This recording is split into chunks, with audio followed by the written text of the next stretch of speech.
nous accueillons une intervenante qui travaille du coup à la RATP. C'est ça. Est-ce que vous pouvez vous présenter s'il vous plaît? Alors bonjour, je m'appelle Elodie, 45 ans, et je travaille à la RATP depuis 2021, donc ça fait passer 24 ans que j'ai intégré cette boîte, tout simplement. Depuis combien de temps? Ça fait 24 ans. Ah ouais, je crois que vous avez dit 2020. En fait, 24 ans. Qu'est-ce qui vous a poussé à devenir conductrice RATP? alors avant de devenir conductrice, en fait, donc dans les années 2021, donc j'avais la vingtaine, j'ai quitté le lycée assez tôt. J'ai que le brevet des collèges. L'école, c'était pas forcément mon truc. J'étais pas non plus mauvaise élève, mais c'était pas mon système. Donc j'ai quitté l'école. J'ai fait pas mal de petits tafs, restauration. J'ai bossé chez Pizza Hut, McDo. J'ai fait des petits boulots et après en fait on m'a intégré via la ville où j'habitais, donc à Montreuil. Il y avait, je pense que vous connaissez tous, des emplois jeunes. Et j'ai intégré les bus RATP où on appelait ça la médiation. Donc c'était assez rigolo dans le sens où il fallait dire aux gens de monter par devant, de valider le ticket. Donc j'ai fait une petite année là-dedans et en discutant justement avec les machinistes et on avait accès avec des responsables RATP, on m'a juste informé qu'il y avait des postes qui se libéraient à la conduite, donc conduite métro.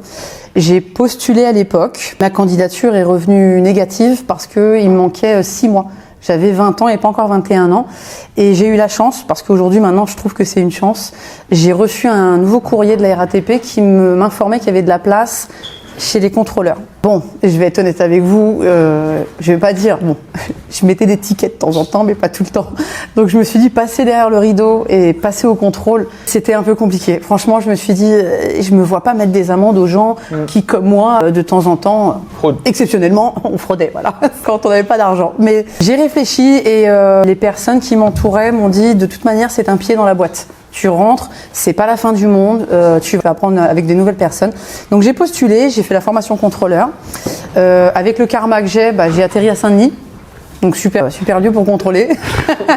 J'ai pas atterri dans Paris, voilà. Donc j'ai fait mes armes à Saint-Denis pendant 2 ans, donc au centre bus de Saint-Denis. Et figurez-vous que c'est une bonne école. Au début, on est un peu fermé, on se ferme parce que on n'a pas envie de rentrer dans un système qu'on cautionne pas forcément, parce qu'on trouve ça apparemment injuste. On se trouve toujours des excuses à dire oui ou non, on met un ticket, oui ou non, on respecte la règle. Enfin bref, ça c'est propre à chacun. Mais j'ai appris à connaître, alors, au travers des collègues, des nouvelles personnes. Et j'ai appris surtout à rencontrer des voyageurs, parce que c'est eux que je contrôlais, mais c'est là où on voit la différence, parce qu'il y a vraiment réellement, je vous dis, des gens qui n'ont pas les moyens de mettre des tickets. Et moi, je me permettais de discuter et il y a des personnes à qui je mettais pas d'amende, réellement. Voilà, j'en discutais avec mon chef d'équipe et on arrivait à dissocier. Après, la personne qui fraude réellement, qui fraude tout le temps, elle mérite son amende. Si on fait une faute, on assume. Et donc, j'ai fait 4 ans au contrôle. Et après, par la suite, je suis passée ce qu'on appelle agent de manœuvre. Donc je suis descendue au niveau du métro et c'est les personnes qui s'occupent des entrées et sorties des métros en terminus. Voilà, donc j'ai fait mes petites armes là-dessus et après je suis passée à la conduite métro, donc en 2006. J'ai fait plusieurs lignes, la 6, la 2, la 3, la 12, la 7 et j'ai fait 10 ans quasiment et au bout de 10 ans en fait j'ai accédé au métier de conducteur RER. Voilà, j'étais un peu longue, pardon. Non, c'est pas grave. Vous avez touché un peu à tout à la RATP du coup. Ouais, c'est ça, ouais. Et puis c'est une boîte qui justement permet, encore à l'heure d'aujourd'hui, d'avoir accès à plusieurs métiers. Ils ont des fiches de poste, on peut postuler nous-mêmes, mais qu'on est à l'intérieur de la boîte. S'il y a un métier qui nous plaît ou on veut changer, on peut se donner les moyens de changer. Donc que ça soit des corps de métier ou que ça soit dans l'évolution, dans le côté manager, côté cadre, enfin, il y a vraiment plusieurs portes d'ouvertes. C'est votre métier de rêve? Enfin, vous avez toujours voulu faire ça ou? Alors pas du tout, pas du tout. Moi je voulais être vétérinaire. Ouais.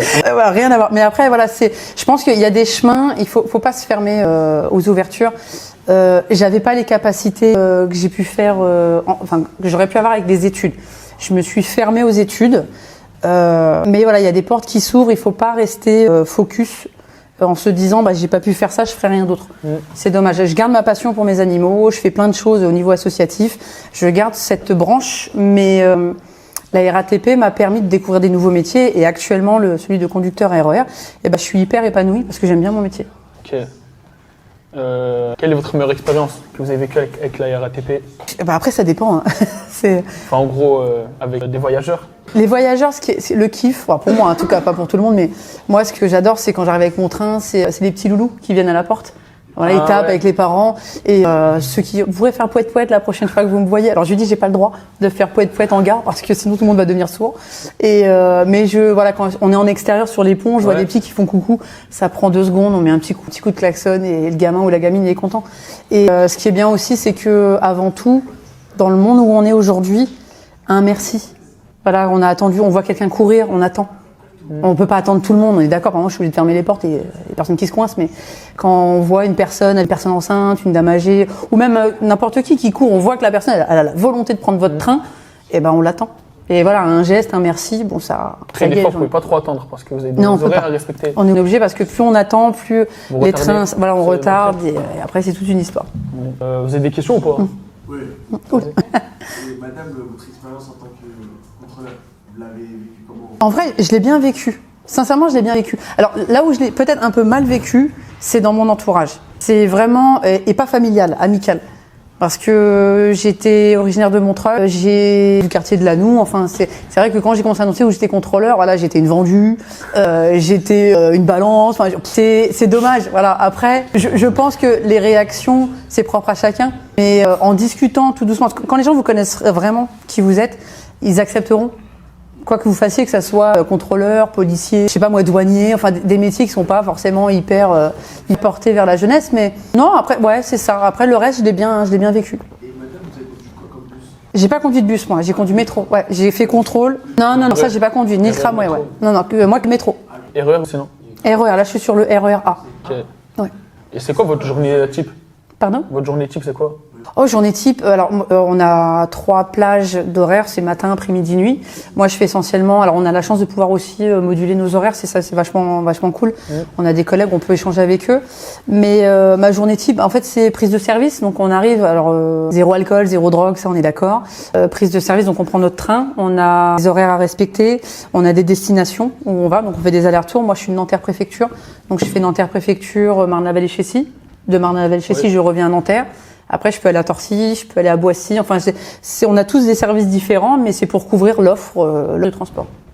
Ok. Et vos horaires, c'est quoi du coup? À peu près? Les horaires d'après-midi, moi, que je fais, ça va de 11h40 à 21h. Ah ouais, quand même. Hein. Ah non, mais après, si vous voulez, c'est notre temps effectif de travail, c'est 7 heures. Ah ouais. Après, le temps de conduite, parce qu'il y a une différence, là-dessus, le temps de conduite, c'est 6h30. Par jour? Ok. Vous avez des questions?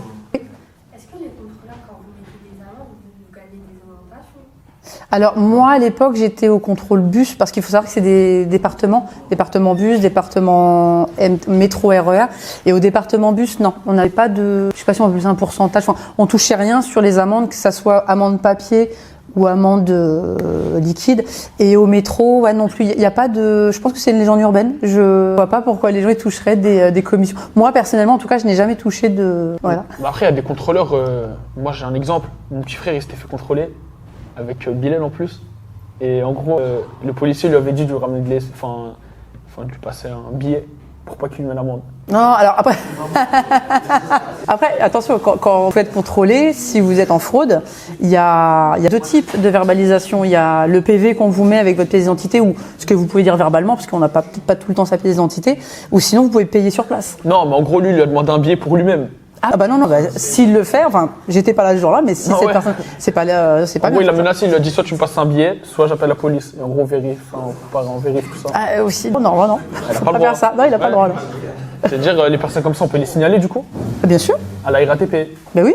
Comme un policier qui vous dirait donne-moi un billet, je te mets pas ton amende, ou n'importe quelle personne qui est dans ses fonctions n'a pas à vous demander de l'argent pour. Madame, c'est quoi le salaire d'un contrôleur? Alors au contrôle, à l'époque je suis rentrée, c'était en francs donc. Ah ouais. Oh là là mon Dieu. Contrôleur, je pense que je peux pas vous donner de chiffres exacts parce que je les ai pas. Mais à peu près, je pense qu'on commence à. Ouais, c'est un peu plus que le SMIC, c'est ça. Le SMIC, je sais même pas combien il est. 1400 je crois. 1400. Ouais, vous êtes à 1500, 1600 je pense. Après ça dépend parce que si vous voulez, il y a toute une histoire de primes au niveau des horaires. Si vous faites que de l'après-midi, comme nous à la conduite, vous avez vos primes conduite, vos primes sécurité, enfin tout ce qui touche à notre métier. Et si moi je fais que de la nuit, et ben forcément vous avez des primes en plus d'horaires décalés. Donc ça fait monter le salaire automatiquement. Et les jours fériés aussi? Les jours fériés également, ouais. Et les week-ends? Oui, ouais, parce que je travaille la fin de week-end sur. On a des roulements qui glissent en fait. automatiquement. Alors, Donc, pas toujours la même semaine. non, voilà, ça, Ça va. tout le temps. Ouais. Ouais, ok. Et en tant que conductrice, si vous touchez mieux que quand vous êtes au contrôle ou pas? Oui, mais de toute manière, plus vous montez dans votre carrière, plus vous avancez et plus vous gagnez en fait. Ouais. En fait, vous avez un L'ancienneté. déroulement de carrière, c'est que même contrôleur, si vous avez, comment je pourrais vous expliquer ça, vous avez un système d'échelle. Voilà, c'est une échelle et vous montez. Si vous faites pas de bêtises, si vous tenez correctement, vous êtes présent, enfin et ainsi de suite, vous montez tout doucement des échelles. Donc c'est de l'évolution. Bon, bah ça amène un peu plus d'argent. Voilà, donc en fin de carrière, vous n'avez pas le même salaire qu'en début de carrière par contre. Ouais. Moi, je suis arrivée au niveau de la conduite de RER, enfin métro RER, je suis arrivée au bout. C'est-à-dire, il n'y a rien au-dessus de conducteur RER. Ce qu'il y a au-dessus, c'est ce qu'on appelle chez nous la maîtrise, donc c'est le management. Donc en interne, on peut justement prétendre. Donc on fait un concours, on a un jury et si vous passez toutes ces étapes-là, là vous passez au-dessus. Donc en management, maîtrise. Et là, ça vous ouvre encore plein de portes parce qu'il y a tellement de métiers qui touchent à la maîtrise qu'il peut y avoir un bon développement. Mais au niveau conduite RER, une fois que vous arrivez sur le RER, vous ne pouvez pas aller plus loin. Et du coup, pour intégrer le côté management, tout ça, faut être diplômé ou Non, avec non, les justement, années ce qui est bien quand on est à l'intérieur de la boîte, c'est que moi, voilà, j'ai que le brevet des collèges. Si je veux l'année prochaine postuler à la maîtrise, ce qu'on appelle la maîtrise chez nous, eh ben, je me fais connaître auprès de mes référents. Et après, il y a toute une préparation, c'est comme un examen, hein, une préparation. Vous avez un jury et selon le jury, vous intégrez un stage et ainsi de suite. Du coup, ils vous jugent d'après vos compétences, pas vos diplômes. Voilà, tout à fait, Vu que c'est vous ça. êtes, Voilà. vous avez fait beaucoup d'emplois chez eux. Même sans avoir d'expérience, je veux dire quelqu'un qui rentre à RATP. Alors je pense qu'il y a un minimum requis, je crois qu'il faut. Alors avant c'était 3 ans, je pense, j'espère que je ne vais pas dire de bêtises parce que c'est filmé. C'est 5 ans, je crois qu'il faut rester 5 ans dans le même emploi. Et au bout de 5 ans, quelqu'un, je sais pas moi, les âges que vous avez, vous rentrez à 20 ans, vous faites votre métier de 20 à 25 ans, à 26 ans, vous pouvez prétendre à la maîtrise. C'est-à-dire que vous vous faites connaître auprès de votre encadrement et après on va vous préparer. En fait, c'est pas on vous lâche comme ça en disant débrouille-toi. Si vous voulez, c'est une culture d'entreprise qu'il faut avoir. Voilà, il faut s'intéresser à ça, aux objectifs de la RATP, à ses challenges, enfin tout ce qu'elle peut faire. Et quand vous passez devant le jury, forcément, on vous questionne sur cette situation, comment vous verriez la situation justement. Et c'est comme ça que vous êtes sélectionné. Et après, il y a un stage. Donc c'est comme si vous retourniez à l'école et vous faites un stage avec il y a des étapes à passer et chaque étape est validée par un examen. Et si vous arrivez au bout, vous devenez manager. Donc il n'y a pas besoin forcément d'avoir bac plus 5 pour postuler à ça. Il faut juste être dans leur culture, en gros, culture d'entreprise. En entreprise et avoir cette notion de, si vous passez au management, il faut avoir cette envie et avoir aussi, les infos.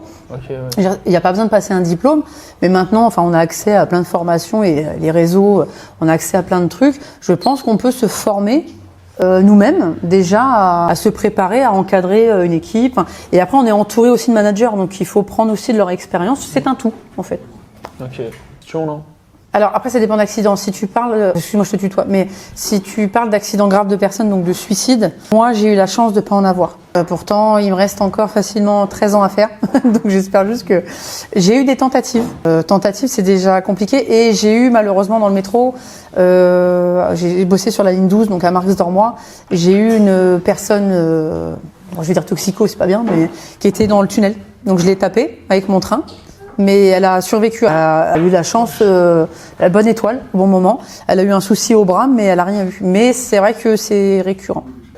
Il est pas bon. Pourquoi avec un RER, des fois, il s'arrête dans le tunnel, il n'avance pas? C'est parce qu'on peut pas avancer devant. Il y a plusieurs causes. Il y a la cause où on est trop, c'est des heures de pointe, donc on est ce qu'on appelle à la queue leu-leu. Et après, on a des problèmes de signalisation, on a des problèmes de rails, on a des problèmes de gens sur les voies. Parce qu'une fois que les gens sont sur les voies, on stoppe la circulation. Il y a un risque d'écraser quelqu'un. Donc il y a plusieurs causes en fait. Donc généralement, on essaye d'informer comme on peut nos voyageurs. On discute avec vous à travers un micro. On vous donne les informations qu'on a et par moment, c'est vraiment... c'est pas que c'est pas de notre faute. Causes qui sont extérieures, un train en panne en face, je peux pas passer. Donc soit après on nous fait repartir en arrière. Après il y a plusieurs possibilités de faire bouger le train, mais il y a des moments où on stationne parce que devant ça bloque, tout simplement. Vas-y. Et si par exemple il y a eu un accident grave, un suivi ou autre, est-ce que la RATP a un suivi pour le chauffeur? Oui. Vous êtes accompagné? Oui, là-dessus on a. Alors chez nous on appelle ça. Alors avant c'était accident grave de voyageurs. Maintenant on appelle ça accident grave de personnes. C'est des mots qui ont été changés, mais donc on parle vraiment de suicide. Voilà, c'est ça. Et quand ça se passe, donc nous on a toute une procédure à mettre en place sur le moment. Je peux vous dire que quand ça arrive, moi j'ai des collègues à qui c'est arrivé, on est en mode automate. Ça veut dire qu'on a eu des formations, on a été formés pour ça et on fait tout ce qu'on a à faire. L'adrénaline, je pense que c'est ça. N'importe qui à qui ça arrive, sur le coup, on a l'adrénaline qui fait qu'on fait tout comme il faut. On évacue les voyageurs parce que c'est vrai que les gens ne se rendent pas compte. Il y a tout un train à évacuer. Il y a la personne qui est en dessous. Est-ce qu'elle est encore parmi nous ou pas? On ne sait pas. Il y a les gens qui ont vu sur le quai. Enfin, c'est vraiment ça prend une ampleur. Les gens pensent que juste que la personne elle saute et c'est vraiment toute une articulation derrière, mais dès lors où ça se passe, il y a une prise en charge qui est faite de suite. Donc, par les équipes qui sont à la radio, donc nos responsables du haut, il y a tout de suite un manager qui vient au plus vite sur les lieux, qui prend en charge le train ou le conducteur. Selon ce qu'il y a des conducteurs, ils arrivent, malgré l'accident, ils arrivent à gérer l'opération de A à Z. C'est-à-dire qu'ils vont voir d'un calme, je sais pas comment ils font, mais d'un calme, ils vont venir vous voir, vous dire madame, voilà, il y a eu un accident, veuillez sortir du train. Il va vous parler normalement, il va faire toute sa procédure. C'est après quand ça redescend. Donc on est vraiment bien suivi parce qu'on est suivi par nos managers, on est suivi par notre ligne, toutes les équipes de notre ligne. On a aussi une unité qui s'appelle l'IAPR, donc c'est un institut de psychologues, donc de suivi. Donc on a le droit de les contacter et automatiquement, de manière, on est pris en charge. Parce que je pense que ce genre d'événement, il n'y a personne qui le souhaite. C'est très violent. Je veux dire, déjà, quand on a des gens... Moi, ça m'est déjà arrivé de voir des gens courir sur les voies. Bon, j'arrête mon train comme il faut, il n'y a pas de problème. Hein. Mais on prend quand même l'impact de se dire, il pourrait y arriver ça. Mais non, là-dessus, on est très bien suivi. On a les bonnes structures et généralement, les conducteurs reviennent après un certain temps. Parce qu'il faut aussi que ça redescende, Enfin, moi, c'est un sujet qui me parle beaucoup parce que j'ai des collègues qui ont vécu. Il y en a qui se sentent coupables alors qu'ils n'ont rien fait. Il y en a qui savent qu'ils n'ont rien fait, mais on pense toujours à est-ce que la personne a une famille, est-ce que la personne a des enfants. Enfin voilà, c'est même des cas particuliers. C'est vrai que ouais, c'est pour moi en tout cas, pour ma part, c'est le plus gros risque que j'ai sur mon emploi. J'en suis consciente. Je connais les risques, je peux pas dire que le jour où ça m'arrive, je peux pas venir pleurer en disant ah oui bah non c'est pas juste, moi j'étais pas au courant. On sait quand même que voilà, on a des voyageurs, on est responsable, on a la sécurité ferroviaire à respecter, mais on a aussi la sécurité des voyageurs à assurer. Donc moi j'aurais une question, est-ce que vous êtes déjà arrivé en retard et en gros à cause de vous, on pourra couper ça. Alors non, j'ai pas le droit, j'ai pas le droit d'arriver en retard. Mes horaires, c'est mes horaires. Ça arrive des fois. Ah oui, non mais bien sûr, c'est humain. Hein. Ouais, bah. Moi, on me donne un service. Alors j'ai des horaires respectés. Je commence toujours à peu près 10 minutes avant le départ du train.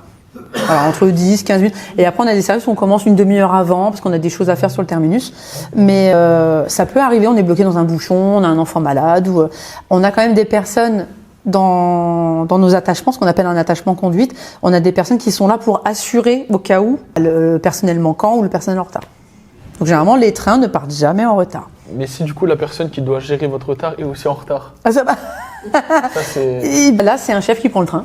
Ah ouais, okay. Ah, non, ça va en vrai, une solution. On a toujours des solutions. Voilà, ça fonctionne bien. Ok. Des questions?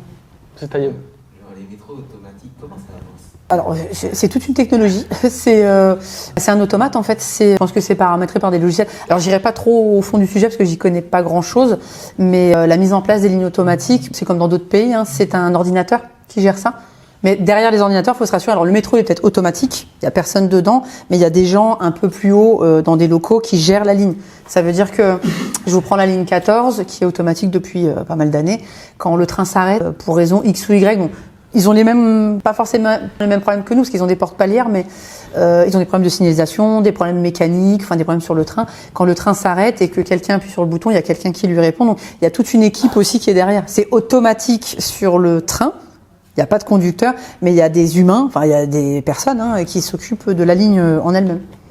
Quand par exemple on a des informations qui sont affichées comme malaise voyageur, problème de signalisation ou autre, c'est vous, conducteur, qui le transmettez ou c'est automatique quand il y a du retard ou un train annulé ou un... Alors, nous, on peut transmettre sur le terrain quand ça nous arrive, parce qu'on voit que le signal n'est pas fonctionnel ou qu'il y a un souci sur la voie, ou qu'importe le problème.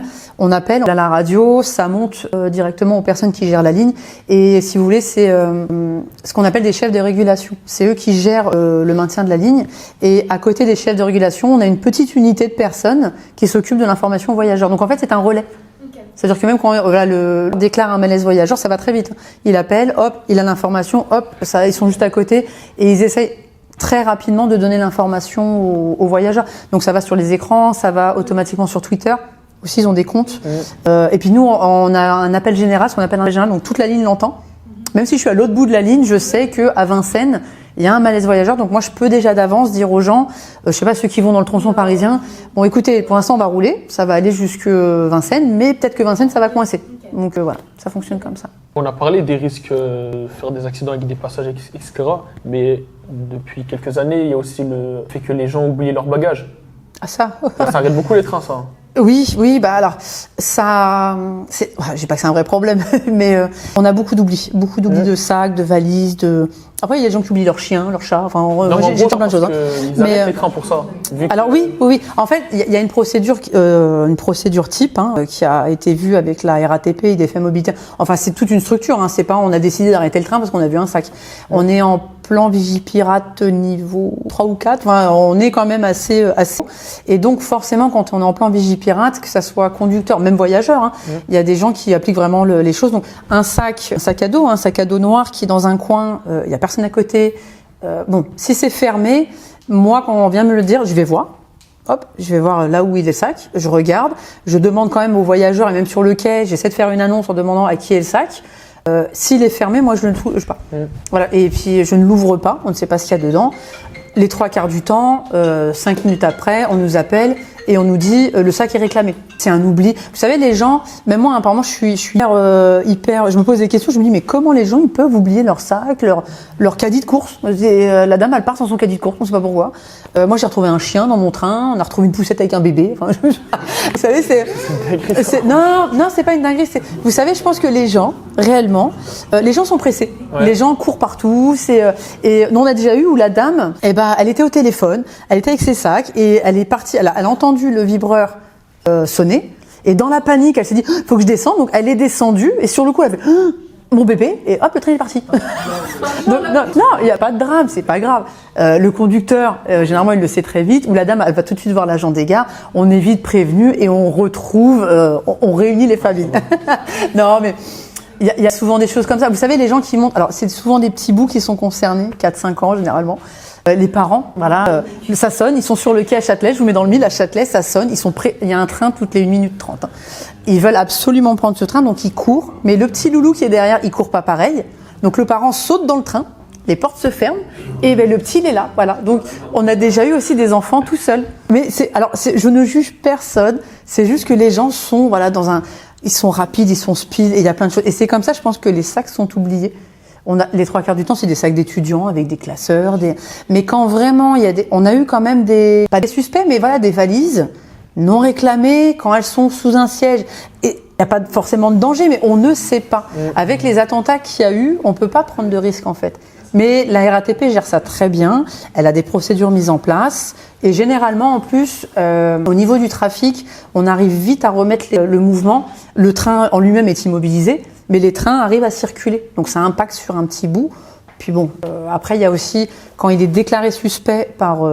donc ça, c'est les forces de l'ordre qui donnent le fait que c'est suspect. Là, on stoppe, on gèle. Donc après, ça circule dans les deux sens. Mais tant que l'équipe de déminage n'est pas venue, on est obligé de les attendre, ça prend un certain temps. Mais pour vous dire l'évolution des procédures, c'est que maintenant, on a un chien démineur. On a un chien renifleur. Voilà, c'est un petit loulou qui vient aussi, un petit chien. Moi, je crois que c'est un gros chien, mais non, c'est un tout petit chien. Et il le lâche. Le chien, il y va avec son et il renifle. Donc, s'il marque, s'il s'arrête net, c'est suspect. Donc, pour lui, il y a un danger. Et généralement, si le chien commence à remuer la queue, il aboie et quoi que ce soit, hop, on enlève le sac. Okay. Il y a déjà eu un chien qui a pas bougé du coup et qui a vraiment un réel danger? Alors, moi, je pense que c'est arrivé 1 ou 2 fois sur toute ma carrière. Hein. Ah ouais. Mais je pense que... Alors, les chiens sont amenés à... Je ne connais pas leur formation. Il a marqué alors qu'il n'y avait pas de danger. Mais ça peut arriver. Non, mais ça peut arriver. Je pense qu'une odeur, vous savez, il y avait quelqu'un qui m'expliquait certains parfums, certains déodorants, certains trucs, ça peut, pas brouiller, mais ça peut empêcher le chien de marquer correctement. Donc, qu'est-ce qu'on appelle marquer un sac? Moi, je ne sais pas. Et pardon, j'ai plus au micro. Excusez-moi. Et arrive 1 ou 2 fois, mais franchement, que les gens se rassurent, ça fonctionne bien, il n'y a pas de danger. Et même si éventuellement il y avait un tout petit danger ou une suspicion, c'est toujours bien géré. Ok, vas-y. J'ai une question. Par exemple, pour des enfants qui sont restés sur le quai, c'est vous qui contrôlez les portes? Oui. Et vous n'avez pas le droit, par exemple, de les réouvrir? Si, c'est quand on voit. Quand on voit, parce que c'est vrai que les gens ne se rendent pas compte. Alors c'est surtout dans le sens inverse. Quand les gens descendent et que ils oublient un enfant ou une autre personne, hein, parce que vous êtes avec votre copine et vous rigolez, vous sortez, la copine elle se retourne, la porte elle se ferme. Bon, on va pas faire un avis de recherche pour votre copine, mais elle est grande. Mais quand c'est les enfants qui restent à l'intérieur du train, moi je peux pas le voir. Moi je vois juste, vous savez, le quai, la ligne de porte. Voilà, donc les passages. Après, si l'enfant reste, je peux pas le voir. Généralement, c'est toujours les voyageurs. Alors, soit on me tire un signal d'alarme, donc ça stoppe le train tout de suite et je sais le fond du problème. Soit c'est les gares précédentes où j'ai une personne qui me ramène l'enfant et qui va me dire, le petit, sa maman, son papa est descendu, il a pas eu le temps de descendre. Puis là, on le confie à l'agent des gares. Ça se finit toujours bien, hein, c'est très rapide dans la gestion. Mais non, nous, on voit juste la ligne de porte. C'est pour ça que je vais en profiter d'être sur la vidéo pour passer un message. Non, mais sincèrement, quand le signal sonore sonne, les gens ne se rendent pas compte. On a ce que j'appelle, moi, des gazelles. Ça saute au dernier moment. Voilà, les gens courent. Mais moi, je ne vois pas tout le quai. Moi, je vois juste ma ligne de porte. Donc, je vois les gens qui attendent sur le quai, mais je vois pas ce qu'il y a derrière. Et les gens qui prennent de l'élan dans les escaliers, ces gens-là, je les vois pas. Donc, quand ils sautent au dernier moment, et moi, je ferme mes portes, c'est hyper dangereux parce que si elle a de la chance et qu'elle rentre au bon moment, ça va me faire effet courant d'air, ça va pas me gêner. On a des gens qui ont eu des vestes bloquées, des sacs bloqués, des cheveux bloqués. Et oui, des cheveux, quand on saute, les cheveux font ça, donc ça fait un certain mood, mais ça bloque les portes ne se ferment. C'est ce que je veux dire, en fait, les gens se rendent pas compte. Ils pensent que les portes vont se réouvrir. Non, ça marche pas comme ça. Vous savez, un pull veste, vous avez votre veste qui est hyper légère, et la manche, elle peut se prendre dedans. Donc, si vous êtes à l'intérieur du train, c'est gênant, c'est chiant parce que tout le monde va vous regarder et c'est bon. Mais si vous êtes à l'extérieur du train, non, nous on regarde bien évidemment. Moi, j'ai déjà rouvert mes portes parce que j'ai vu quelqu'un qui était coincé. Mais on sait jamais parce que vous savez, c'est ce qu'on appelle les angles morts ou quoi que ce soit. On a apparemment des gens, je sais pas pourquoi, ils touchent aux caméras des quais. Ils s'amusent à toucher, voilà, ils sautent, ils touchent, enfin bref. Donc ça dérègle nos caméras. Donc on essaie d'être vigilant sur toute notre visibilité à chaque fois. Mais il faut savoir que notre métier nous demande de l'attention. Quand je dis qu'on travaille 6h30, c'est-à-dire que c'est 6h30 d'attention. On peut pas se dire je regarde ailleurs ou je fais quoi quelqu'un quand je ferme mes portes. Ça, c'est pas possible. Mais j'ai tendance à dire qu'on est des êtres humains et l'erreur est humaine.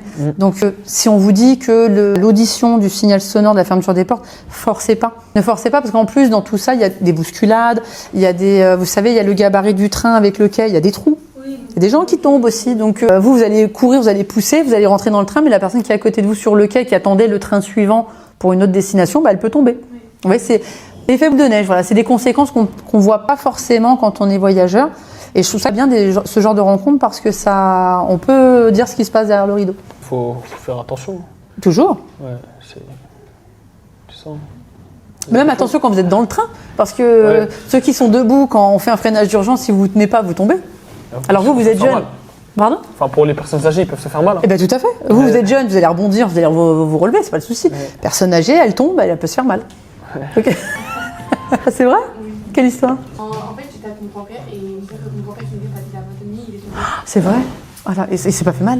Si, fracture au dos. Aïe, aïe, aïe. Non, mais les freinages peuvent être un. Du coup, moi j'étais petite, je savais pas. Du coup, moi j'avais pas de téléphone, j'avais rien, du coup je pouvais pas contacter mes parents. Et là, ma mère, heureusement, elle est venue avec moi.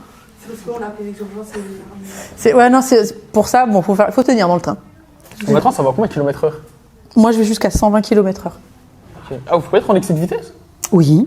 Il y en a, ils ont déjà été en excès de vitesse. Ah non, on peut pas. Enfin, on peut faire un excès de vitesse, mais on a des sécurités sur le train qui nous empêchent de faire des excès de vitesse. Voilà, c'est mieux dit. Parce que, voilà, moi, je donne un exemple de préfecture à Défense. Quand je pars avec mon train, la limitation, c'est 80 km/h. Okay. Donc, je monte jusqu'à 80. Mais si je fais 80 ou 82, le train s'arrête. Il va me déclencher un freinage d'urgence automatiquement parce que j'ai franchi la limite.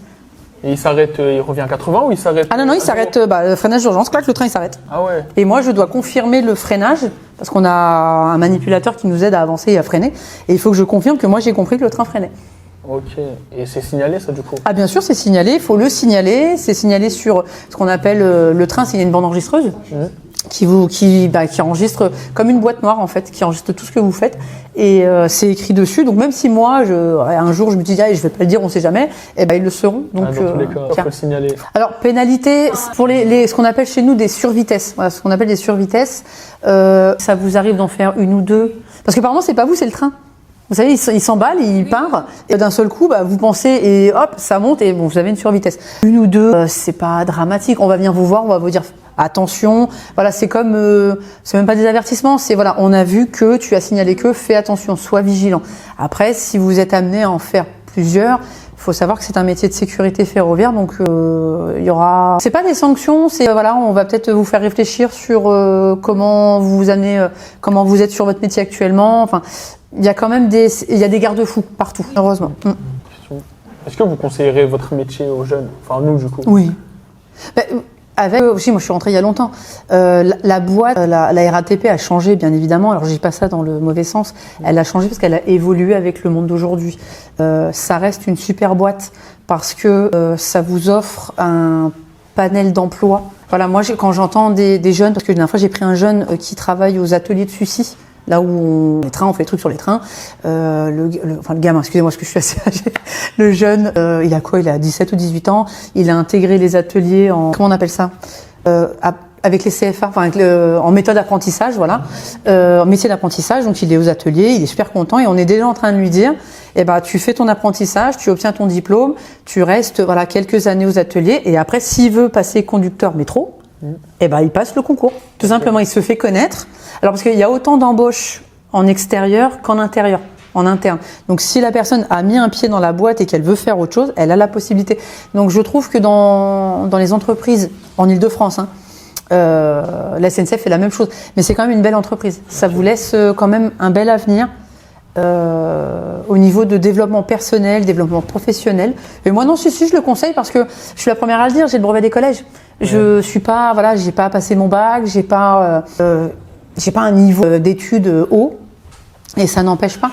Ça n'empêche pas de montrer vos valeurs, de montrer vos capacités, vos compétences, parce que tout le monde a des compétences. C'est pas parce que c'est pas un diplôme, enfin, pas me faire d'ennemis, mais c'est pas un diplôme qui vous dit que vous êtes meilleur que votre voisin. Ouais, bah, des fois, il y a des gens, ils sont mais voilà. En compétence, c'est pas trop ça. Mais tout à fait. Donc votre diplôme, il va vous donner accès à un certain métier, ça je l'entends. C'est de la sécurité. Voilà. Mais vos compétences, elles peuvent vous mener plus haut que la personne qui a un diplôme. Donc, moi, c'est ma manière de penser. Après, voilà, conducteur RER, on n'arrive pas comme ça, on rentre pas conducteur RER, sauf à la SNCF. Si vous voulez rentrer directement au RER, là, je fais de la pub pour la concurrence. Vous êtes en concurrence? Mais non, je plaisante. Non, il n'y a aucune concurrence. Mais moi, on me demande souvent pourquoi je peux pas accéder au RER. J'ai 20 ans, j'ai 18 ans. Pourquoi je peux pas aller au RER? Je vais dire à la personne, non. 18 ans, rentre à la RATP, tu verras quand tu auras 21 ans, 22 ans pour évoluer après par la suite. La SNCF embauche conducteur à partir de 18 ans. Mais attention, RER, train de banlieue, enfin c'est essentiellement sur l'Île-de-France, vous irez pas à la campagne, c'est des postes. Les bus à la RATP, c'est 18 ans. Ah ok. Mais là, on en voit beaucoup, là, il passe, en gros, il y a quelqu'un là avec un gilet, tout ça, il lui fait passer son permis, oui. Ouais, je crois. Et il faut savoir qu'en plus que le permis RATP, il est vachement valorisé, puis il est hyper bien connu parce que il y a beaucoup de gens qui la suite. Enfin, si vous allez, je sais pas moi, vous faites toute votre RATP, vous partez en pré-retraite et vous voulez aller dans une région, je sais pas moi, en Bretagne. J'aime bien la Bretagne.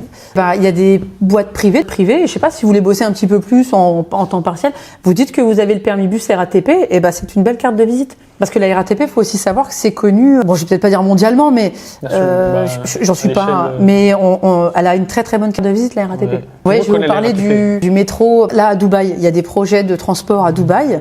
Il y a des projets de transport en Égypte, alors je dis pas que vous allez arriver, vous allez partir là-bas, mais c'est pour prouver aussi que la carte RATP, quand il y a des projets, ils sont valorisés. Ils sont valorisés. Ok, ouais. Vous avez des questions ou c'est bon? C'est bon. Je pense qu'on a fait le tour. Vous avez des trucs à rajouter? Ah non, moi je pourrais vous parler jusqu'à 18h, mais vous allez me détester. Donc... bon, après, j'espère avoir répondu à vos questions simplement. Merci. C'est gentil. Si ça ne vous dérange pas, est-ce que c'est possible de nous parler un peu de votre engagement? Ah, c'est gentil. Oui, ouais. C'est une association? Ouais, c'est sympa. De quoi? Alors, ça n'a rien à voir avec la RATP. En fait, j'ai ouvert l'année dernière une association, donc je suis une plateforme de diffusion de contenu sur les réseaux sociaux. Alors je vais vous expliquer. Je pars du principe que tout le monde n'a pas forcément le temps ou les moyens de pouvoir se promouvoir, entre guillemets, j'aime pas trop ce nom-là, mais ce mot-là, se promouvoir sur les réseaux. Je parle d'artistes, je parle de petites associations, je parle de projets jeunes, je parle de projets locaux, et je me donne le temps avec mon association, donc c'est gratuit, c'est bénévole, hein, de rentrer en contact avec des personnes qui ont un joli projet, et je me mets en partenariat avec eux pour les mettre en avant juste sur les réseaux, tout simplement. Ok. Donc je fais soit du partage sur les réseaux, soit je fais des micro-interviews. Donc ça s'appelle T'as 2 minutes. Et je vous interviewe sur votre projet, sur votre métier, sur votre passion, sur ce que vous avez envie de faire connaître. Voilà, donc c'est ma petite asso. Je suis sur Facebook, Insta, si vous voulez me suivre au cas où. Non, après il n'y a pas d'obligation, mais bon, c'est vrai que c'est comme ça que j'ai connu. Alors je vais trop parler, mais c'est comme ça que j'ai connu Jeune Axio, parce que on s'est rencontrés sur les réseaux. Je vous ai suivi. Je trouve que ce que vous faites, c'est top. C'est super top parce que, vous savez, réellement, hein, moi je suis très investie dans la vie de collège de ma fille. J'ai une fille de 13 ans.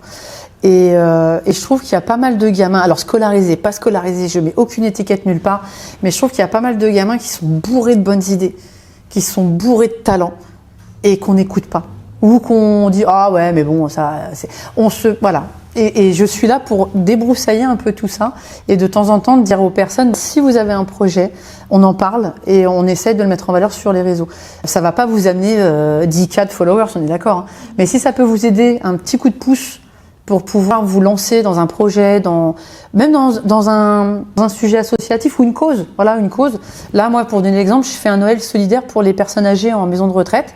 Je le fais avec une autre association, parce que je suis de Montmorency, Saint-Vincent-de-Paul, donc c'est une association un peu avec la paroisse. Mais cette année, on a décidé de faire des sacs pour les personnes âgées qui sont seules en EHPAD, qui n'ont pas de famille, qui n'ont pas de visite.